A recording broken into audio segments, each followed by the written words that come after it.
Hello everyone, this is Octavian here again, back with another this is Challenger Cast, back with another Challenger Casts episode, nearly misspoke there, and this one is going to be a little bit interesting. The sharp-eyed among you may already have noticed that there is a pair of smites on blue team, one on Lucian and one on Nidalee, both of whom usually don't bring the summoner in the first place, are both bringing smite this time, so going to be interesting to see where exactly people decide to go. There might have been some sort of argument, perhaps, in Champion Select.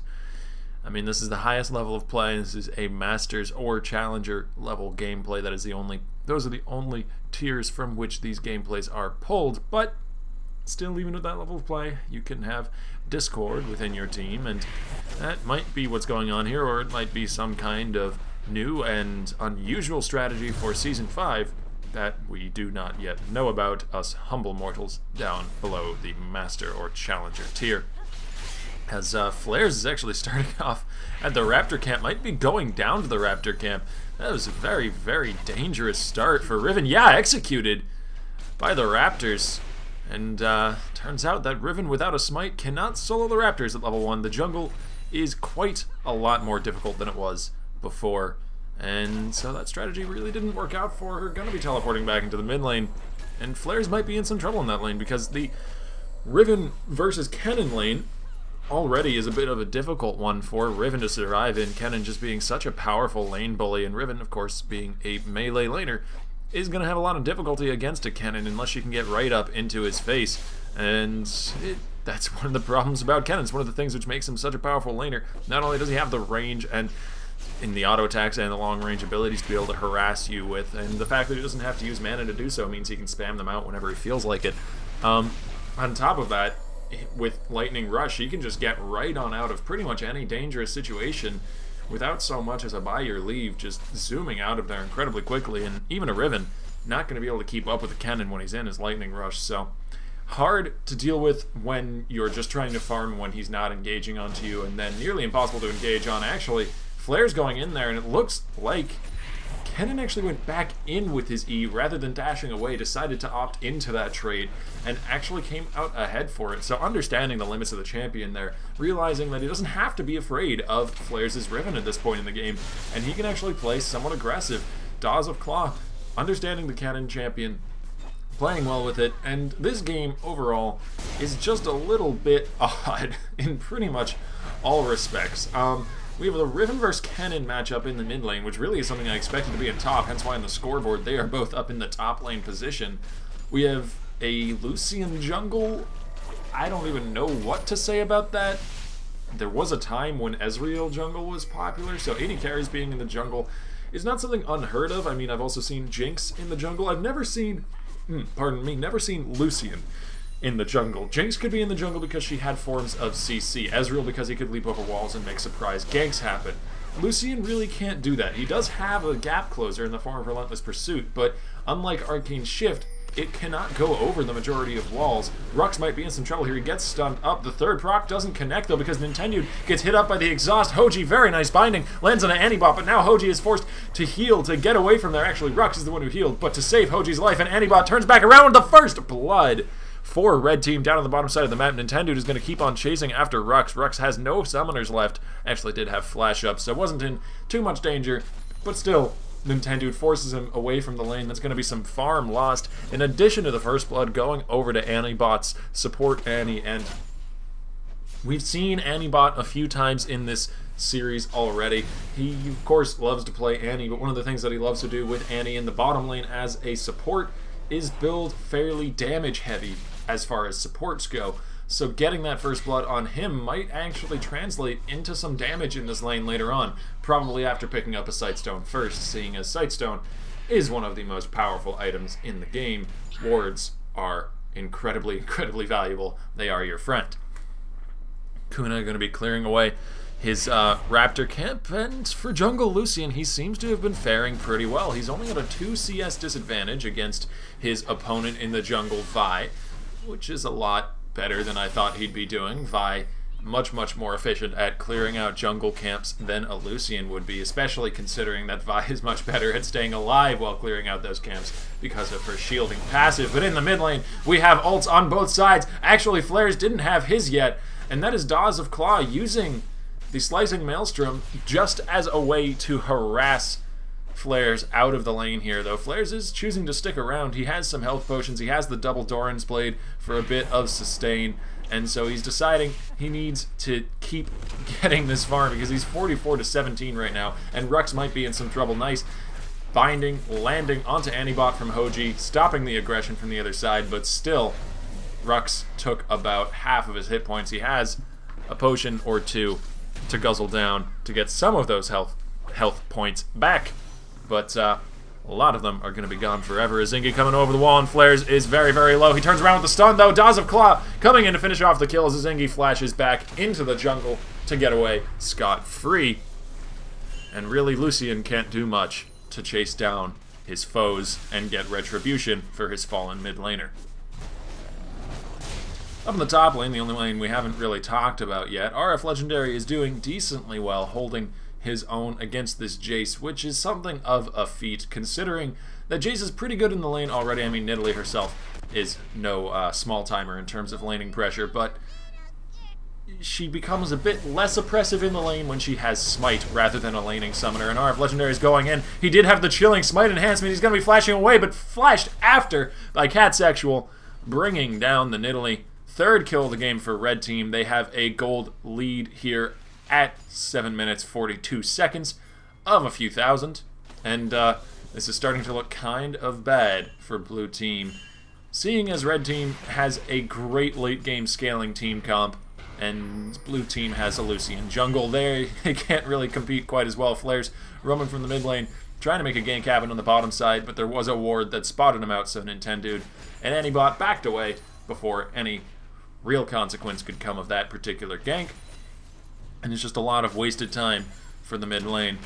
This Lucian jungle not exactly working out here for the side of Blue Team. Daws of Claw might actually be going right in onto Flares. The Ignite has been burned as well. Flares turns around with his own ult, does a bunch of damage back onto Daws, but it's not going to be enough.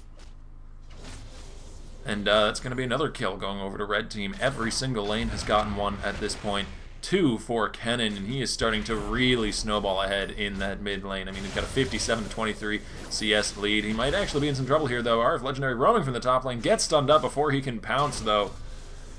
Perfect timing for that stun. Had it been even just a quarter second later, we might have seen RFLegendary be able to leap right in onto him, because Kennen was marked there, and the leap would have reached him, but Rux forced to pop the heals. Nintendo X flashes forward, but the exhaust is on him. The Ignite is burning. One more auto attack will finish him off, but there's nobody to provide that damage. Nintendo is going to be able to escape. Finally, RFLegendary has roam from the mid lane. He's going to be able to get that kill and chase down Antibot for the double. The first 2 kills of the game to Blue Team go to RFLegendary, and he's going to have to work quite hard to be able to carry this one, but at least there is some hope for Blue Team at this point, as Kina find Daws of Claw in the mid lane, tosses out a calling so that he can finish off that ward, and whoa, Azingy. Q, flash, and ult all burned, but does take down Hoji in a swift series of maneuvers, coming to the bottom lane for a gank. And you know, oh, actually I might have to get back to what I was going to say in a second. Flares dashing in, gets swatted away by Jace's hammer, though. And Cat's actually been doing quite well for himself up in this lane here. Hasn't really had to leave it. He's been sitting around in the lane just farming his heart out. He's got 82 CS, the highest score on the board, and he's finished off a Manamune, stacking up, going to be turning into Muramana at some point fairly early, actually. He's only 10 minutes into this game, and he's already finished it off. Flares is going in, but I don't think he can really take this fight. No, he cannot. Catsexual turns around, and with the instant Jace burst, finishes off Flares fairly quickly, as Azingy actually timing the Gromp respawn perfectly. Dashes right on in there and lands the Q just as it spawns. Pretty impressive knowledge of the timers there from Azingy. Either that or there was some sort of spectator bug and I simply couldn't see the Gromp, which also is a possibility. Spectator client has quite a few bugs every now and then. Catsexual might be in some trouble. RFLegendary on a killing spree. The only shining light in the darkness that is Blue Team's game so far. They are steadily slipping away in this game, losing control all over the board, but RFLegendary at least is managing to roam and pick up kills wherever the opportunity arises. With the Chilling Smite toppling Nidalee to Doran's Rings. One of the strangest builds I've yet to see on a top lane Nidalee. But built out of necessity, really. Anibot flashing forward, doesn't actually do much with it. Meanwhile, in the mid lane, we have a little bit of action, as Daws of Claw is going to be popping the Slicing Maelstrom, might be going down anyways. Flares is going fairly low, gets stunned up. Can anybody finish off this Kennen? He's forced to run into the tower, and Hoji actually gets the kill. The Dark Soil doing the last little bit of work to finish off Kennen. As Nintendo goes for the 1v1. Actually, Nintendo and Anibot are both very low. And Hoji is coming back to the bottom lane. There's the blue trinket spotting Anibot out. Nice rocket jump by Rux. Just about keeps him alive through the stun from Anibot. And here comes RFLegendary, a spell shield on him. So Anibot has no way to dodge away from this. Very nice spear block with Tibbers. But even so, RFLegendary is going to pick up the 4th kill of the game for himself.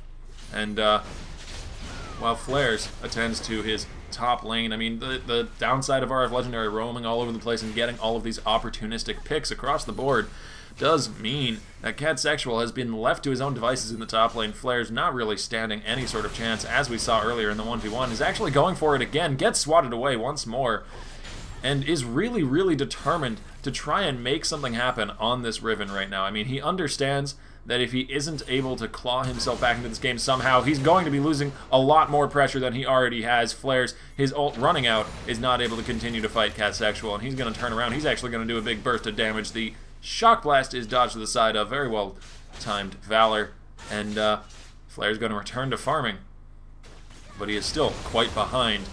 Catsexual actually leaps in to the skies, and might continue to go for this fight here. Swats Flares up against the wall. Huge damage. The Q in ranged form going to be finishing off the kill. And he's got a Brutalizer on top of that Man Immune. This is a very, very hurtin' Jace for the enemy team. Hoji coming around from the backside actually just pops the ult. Doesn't even bother with the Binding Spell Immune, so he can't be knocked away. And there's the W, ticking over and over. Morgana picks up the kill, but Azingy did manage to bring down Kina, who has not had the greatest impact on this game. At least he has not died too often, but Hoji getting dove in the top lane is going to be dying here. Azingy picks up that kill. And that is going to be Azingy's 3rd kill of the game. Hasn't died once. 3-0-1. Well played Vi so far. Heading on back home to base for some well-deserved rest and picking up a few items. And while we have a bit of quiet on the map, let's look down at the board, take stock of how it's gone so far for both teams. Red team certainly has an advantage here, not as crushingly as they used to have. They were 5-0 at one point earlier this game, but it's now 6-9, only a 3-kill lead over to them. But they do have the 1 turret lead, and more importantly, they have the team comp that will survive the late game. They have a good team fighting comp. They have Vi to leap into the back lanes. They have Kennen to do exactly what he's doing right now. Actually gets ulted away by Rux, though. Lots of damage going back onto Daws of Claw, though Rux, with his ticking dot onto Kennen, took a few more tower shots than maybe he wanted to. Anibot is here to finish off the kill. Finally, Flares picks up a kill of his own, though, turning around and bringing down Anibot with his gigantic sword swipe. And whoa, RFLegendary is actually flashing forward. He's going for this fight. I don't know if he's really got anything with sticking power to keep Daws of Claw from just leaving, though. Actually, Daws of Claw going to turn around, do some good damage of his own, while Kina and Hoji are down in the bottom lane going for a kill into Nintendo. He does dodge away from the binding, but the Chilling Smite from Kina is enough to keep him locked up. And that's going to be the first kill of the game, going over to the jungle Lucian so far. However, down on the bottom side of the map, Azingy may be looking for the 1v2 here. He doesn't have backup from anywhere else on the board. There is a teleport up for Catsexual, though. He might be coming down here to join Azingy if he goes for this fight. And Azingy is coming around from the back. Anibot is on his way from base here. Kina might be in a lot of trouble. There's the charged up Vault Breaker. It lands. Azingy just alone has tons of damage right now. This is a huge Vi damage build. And Solo, with just a few spell rotations, manages to get a rampage, bringing Kina down on the jungle Lucian. Not exactly a duel I expected to see, but... well, actually, from the start of this game I expected to see it, but not really. Whoa, actually, Rux getting knocked back during the rocket jump. Beautifully timed E from Jace right there. RFLegendary getting shut down in the jungle as well. There is so much lockdown just in Vi alone, let alone having Annie nearby. The stun does not land on Nintendo X, and thankfully he did get condemned away, or else Flares might have actually been in a lot of trouble there. Without the CC landing, the Vayne can really win this matchup here. Might even be able to win this matchup with the CC landing. Nintendo finishing off the solo kill against Flares. as Kina is forced to run away from his own secondary turret in the mid lane. Actually gets bursted out here. The Ignite is burning. There's the ult, and dang, DeWolf's Claw has lots of damage, hitting that mid-game Kennen power spike with all of that magic penetration in his build. Kennen has a lot of base damage on his abilities, on that Q, on the procs from his stuns. And he can be very, very dangerous once he's finished a few magic pen items off. Cat Sexual actually might be in some trouble himself. Rux is going to finish off the kill with a few more auto attacks while RFLegendary chases after Antibot. The spear goes wide to the left, predicting that Antibot would juke it. Does not actually juke it at all, but RFLegendary lands a max range spear into DeWolf's Claw. The huge chunky damage brings him down, but Hoji is going to be in trouble now. Azingy is unstoppable and going to be going for another one. Cannot be stopped here. Charges up the Q, lands it onto Legendary, and picks up the double kill. Beautifully done by Azingy. 6-0-2 Vi game. And while he may not have had the most incredibly difficult of jungle adversaries in a jungle Lucian, still have to give the man props for picking up a 6-0-2 so far game. And actually going with a double Brutalizer build, that's a little bit odd. The cooldown reduction on Brutalizer is a unique passive, so even though he has 2 Brutalizers, he is only getting 10% cooldown reduction from those 2 items. Probably with his next back looking to finish off one of those items and turn it maybe into a Black Cleaver or a Yumu's Ghost Blade. More likely the Black Cleaver. It works a little bit better with Vi's kit. She already has Armor Shred. If you shred people's armor even more, then in an extended duel, Vi will absolutely rip through your armor and just start doing insane bursts of damage with every 3rd auto attack.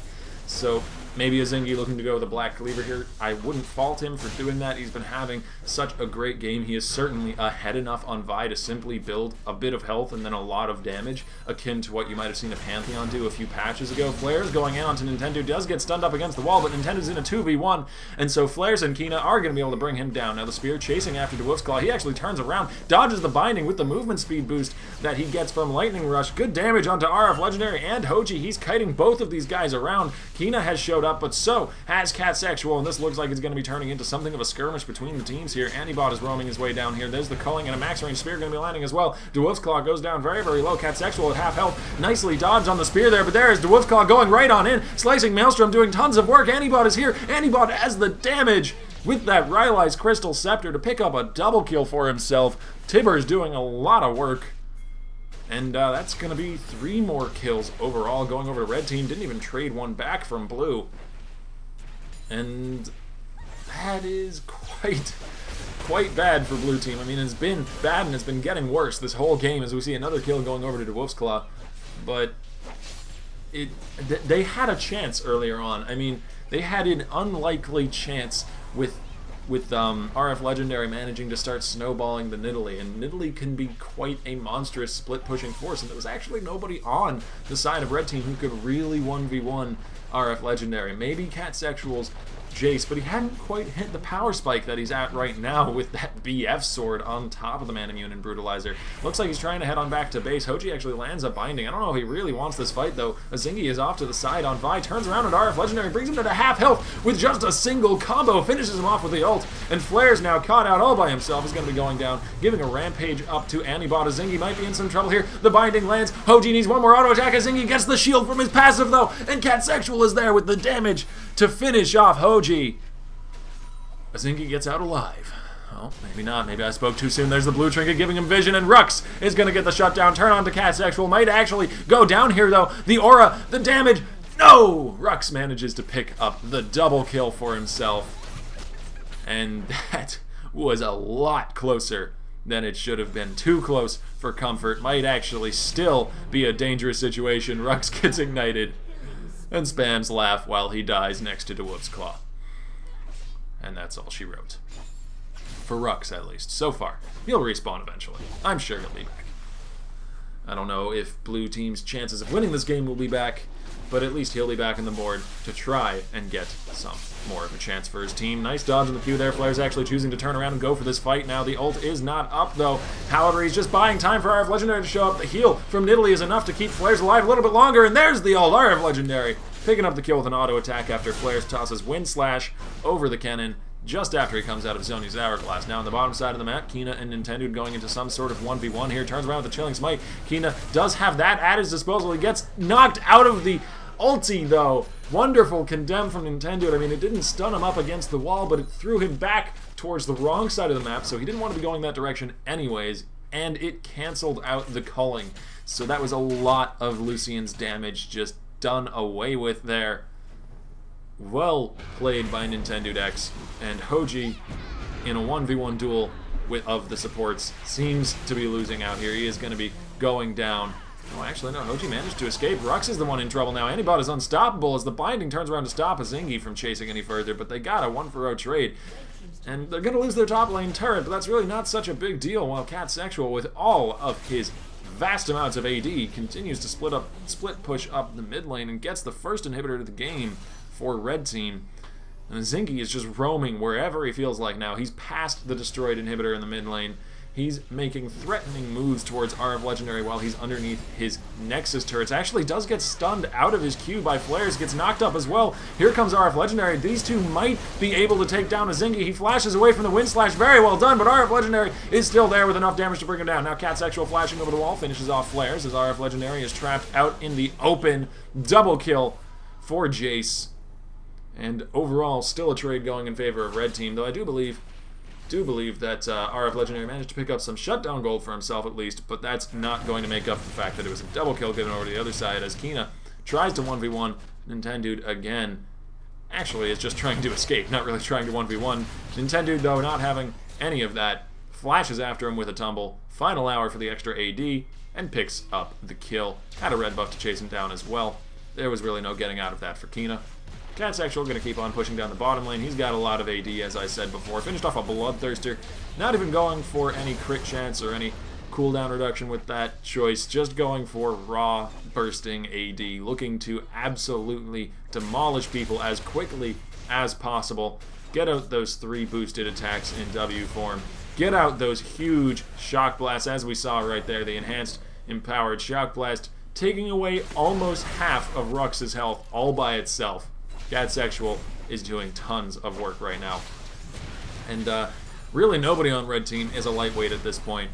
They all are able to bring a lot of damage to bear. DeWolf's Claw actually leaping under the tower, finishes off the kill, and Akina goes into the Zony's Hourglass to keep himself alive a little bit longer. Is going to die to the trap from RFLegendary, actually, as Cat Sexual maybe could have dove a little bit too far. Antibot is here for the backup, though, and he is dominating. Cat Sexual actually got boned up, but swats away. Flares, wow, bound. Because it only stops movement, it does not stop spell casts, at least it doesn't stop spell casts that don't require movement. So Cat Sexual still able to swat him away as he got too close for comfort. Teleport coming in behind Azingy. He might actually be in some trouble. He chooses to go right back in with the ulti, though. Flare's gonna get hit up by the Q. Cat Sexual's on a killing spree. This is the Nexus turrets being focused here. There is so much AD from Red Team. Just from the Jace and Vi alone, that turret gets melted. Azingy kind of taunting the enemy team a little bit at this point. This is Red Team going to be taking home the victory quite soon, if I'm not mistaken. Again, Azingy taunting the enemy team actually pays for it with his life. A crit from Rux along with the burst from Static Shiv brings him down, even as he tries to escape with a max charged Q. But there are Baron buff minions on the Nexus. They are pounding away. Nexus is going to be melted. Thank you guys for watching. My name is Octavian, and I will see you all tomorrow.